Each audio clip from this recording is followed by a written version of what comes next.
Hello, everybody, and welcome back to another episode of Overwatch Weekly. And this week, got quite a few things to cover. Got 5 stories for you, so we're going to jump right into these stories with the first one, which is a bit of a follow-up from last week, where I mentioned that there was a Nintendo Direct, and we might see some Overwatch Switch announcement, and we did, in fact, officially get an announcement for Overwatch for the Switch. It comes out October 15th, I believe, and it will be available on your Switch, of course. I had an entire video that I went over it that went out on Friday, so I will link to both the reveal trailer and my video in the description, so you can check that out if you are interested. I figured it would be the easiest way to talk about it would just be to link to that video where I went completely in depth on it. I talked about everything you need to know about it, and you can go over there. But on October 15th, the game will be available for your Switch. So let's move on to the next story, which is a dev comment on the forums. An interesting one.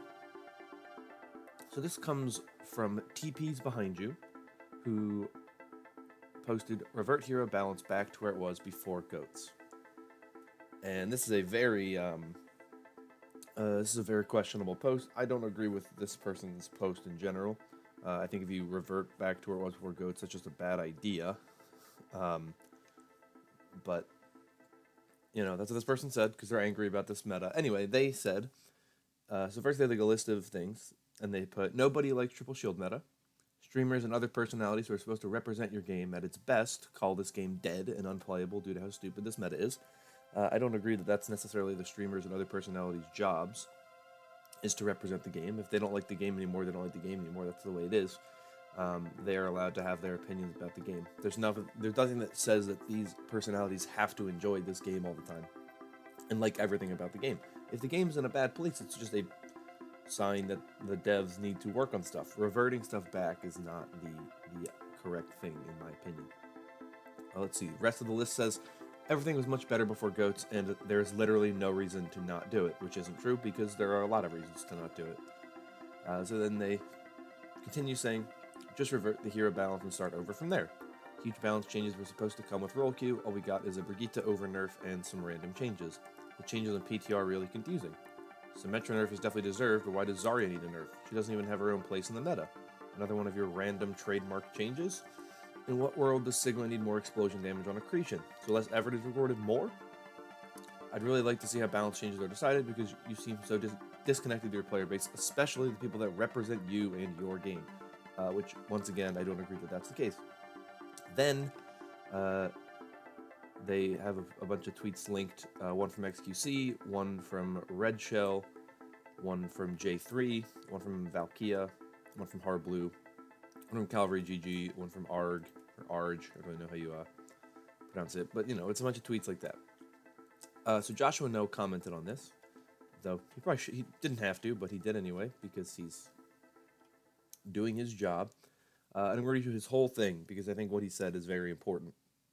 He said, hey there, balance changes take time, and there will of course be more to come. We've just barely entered into 222 roll queue and released a new hero at the same time.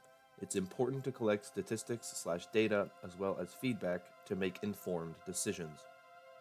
Reverting all balance changes over the last year is unlikely to happen, aka it won't happen.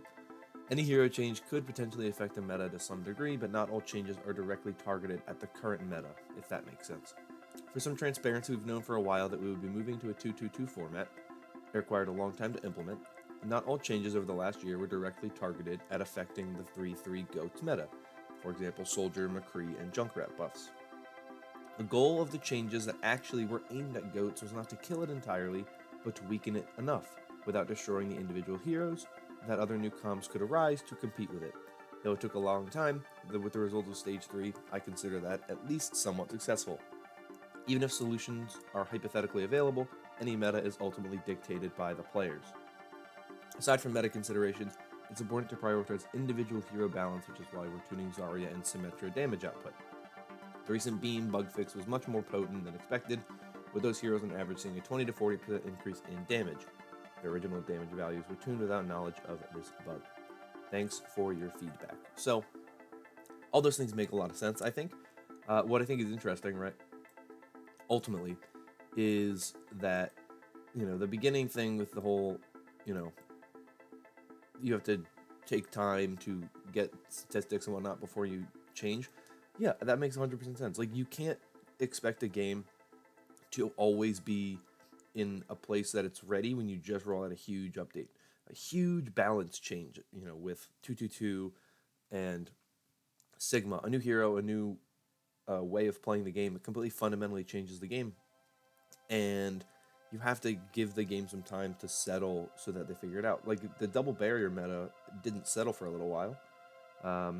Meta kept changing up a little bit. At the beginning of when 222 was first introduced, it was Orisa Hog, and then all of a sudden it was, some time had developed, and then it was double barrier. So I don't really think that the correct thing to do would be to then just revert all balance changes, because that would defeat everything. That would be a horrible thing. People would realize how bad that is, and you realize that GOATs began last year. Almost GOAT started like a year ago. Do you want to revert all balance changes over the past year? That's a lot of changes. There's a lot of heroes in the game now that weren't in the game at that point in time. You have Ashe, you have Baptiste, you have Sigma. Like, you can't just revert all the balance changes over the past year. It would actually destroy the game, probably. Hero balances are done for a reason. People understand that. The devs understand far better than we do as players how things need to be tweaked. So I'm not worried about the state of the game right now. I don't think it's the most exciting meta to play in, but I've been in worse, I think. It's not my least favorite one we've been in. This is now another PTR, or not I guess PTR related thing. This is also on the forums. This comes from Dakar, and this is Sigma Nerf / Sombra buff on PTR is the name of the post. And they write, apparently hack cancels Sigma barrier on the PTR, but it's not part of the patch notes and could just as well be a bug. That would be a change, which would make sense in a sense to fix the double barrier meta, but I don't like it as it just adds another tank Sombra is very good against, which enforces the Orisa pick further and doesn't make Sombra overall better. Sigma players will complain, and Sombra players only profit from this if the enemy runs Sigma. And Joshua No, once again, comments on this one, and he said, confirming this as an intended change for 1.40. It's an interesting change. I actually agree with Dakar here. Like, I don't really think this is the best change to make, because you're just going to get more Orisa always, and you just make Sigma slightly worse, but like not that much worse. I mean, he's still an off tank at the end of the day, so if he doesn't have his barrier up for a little bit, it's not going to kill him. He can go 4 seconds without his barrier. It's not as big of a deal as long as Orisa has hers up, then it's fine. And obviously, if you can, if you hack the Sigma and you immediately take down the Orisa barrier, there's a lot of changes there. There's a lot of big kind of focus you can have there on just defeating the rest of the team in that time between where the Sigma barrier can't get his barrier back up and when Orisa's barrier is down. So it is interesting in that way, but I think it'll be interesting to see what happens with these changes and see if they are built upon more. But there are changes coming through, and this is one of those changes to try to attack double barrier meta, but only doing it, somewhat. Next, we have some schedule stuff, which is for the Overwatch League playoffs. We're moving into the second week of the Overwatch League playoffs. Last week was the first week where we saw the first round of matches in the winners bracket as well as the winners semifinals, and then we saw the losers bracket, the first round down there. Of course, it's a double elimination bracket without a bracket reset at the end, but that's fine.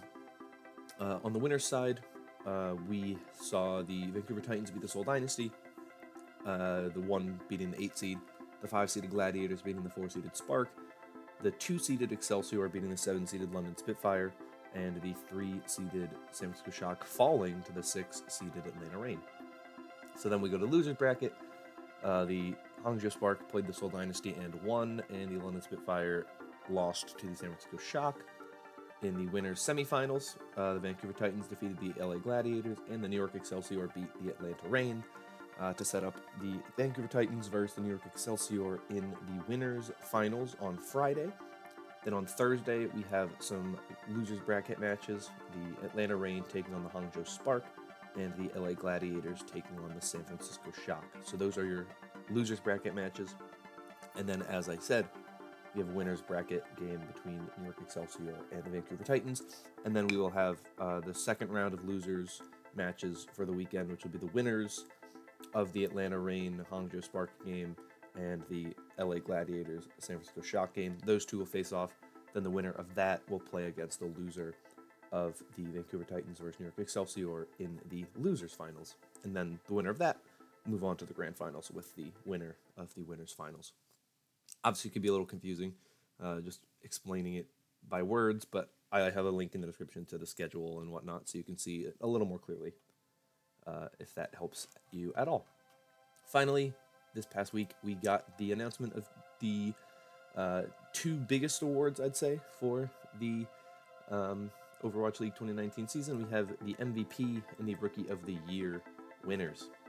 I'm going to start with the Rookie of the Year winner, which is Hacksaw of the Vancouver Titans.